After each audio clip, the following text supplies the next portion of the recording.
There is a new tool now that would allow to further move into co-creation, that is the social networks. Yes. Can you share interesting examples of companies using the social networks to improve their co-creation with the customers? I'd be happy to suggest some examples, but first let's be clear that the social networks are now creating a revolution in modern marketing, and no company can get away with doing a poor quality job anymore.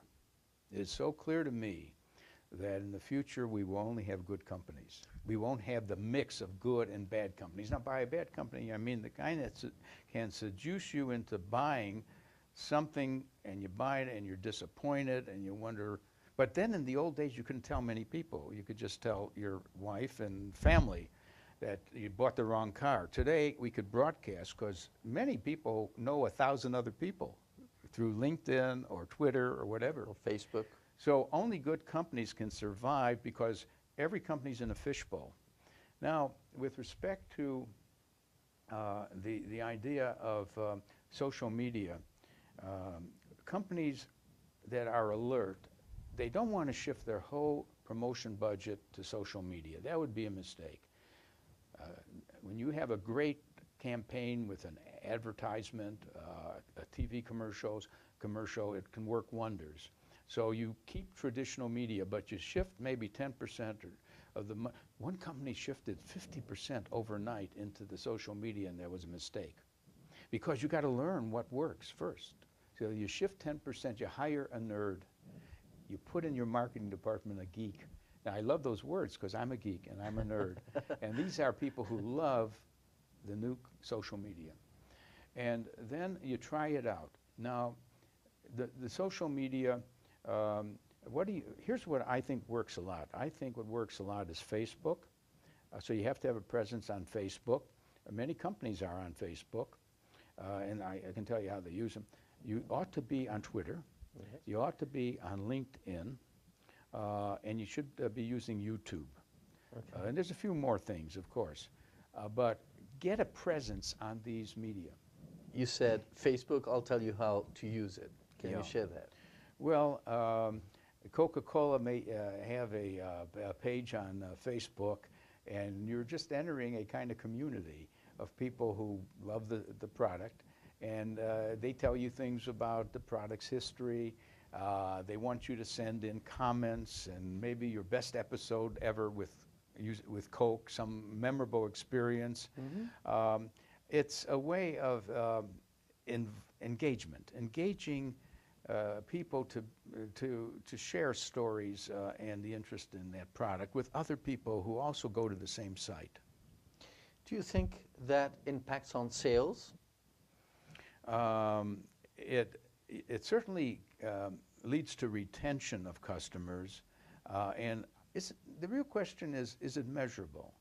Okay, now what can they do to measure this? How can they find out how many people went to the Coca-Cola site, had a good experience, and ended up sending out a Twitter message? I was at the Coca-Cola site on Facebook, and did you notice that they're coming out with a new drink, which I think is great. And now we have to figure out how many people they sent that Twitter message to.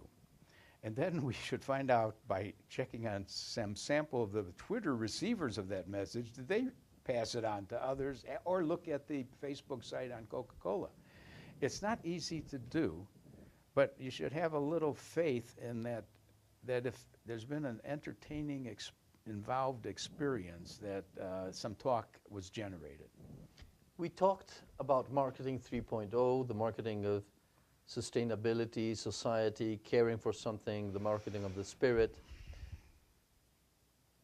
Is that so culture related that we cannot have a global marketing strategy if we are talking about 3.0? You raised a very good question, Eduardo, because countries are at different stages of development. If you're going to sell your product in Scandinavia, you better be a marketing 3.0 company. Scandinavians are very educated. They're very concerned about the limits to growth and so on, and they want to see that you're doing something as a company that shows caring. Let's go to an opposite type of country, maybe one deep in Africa that doesn't have much of a middle class and mostly poor. There's one country, I think it's Zambia, that's 89% of the people are poor. They just want to eat something. I don't think being a Marketing 3.0 company matters at all. Yeah.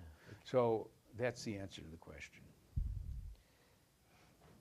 Regarding creativity, yes, how would you approach Marketing 3.0?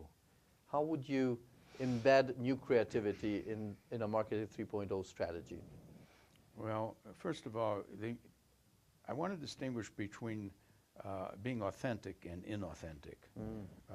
There's a lot of companies who might see a PR, public relations kind of nice thing about Marketing 3.0. And when that happens, and when they're inauthentic, it's called greenwashing. They're going green, but when you really examine it deeply, I'm talking about companies that build it in their DNA. Now, how do you creatively commit to that? You know, companies give out often a lot of money because they care, but the company that just gives it out miscellaneously, that's a good cause, this is fine, and so on, it doesn't add up. And I've made a case in my earlier book called Corporate Social Responsibility that they should really get a cause and make a difference in that cause.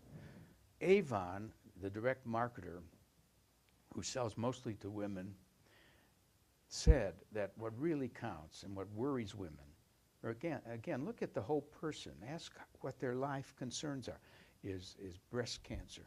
And they have raised over $100 million over the years to help researchers find solutions to this problem. So the money isn't spattered around. Motorola likes to give money to engineering schools. Clearly they want better engineers, and that makes sense.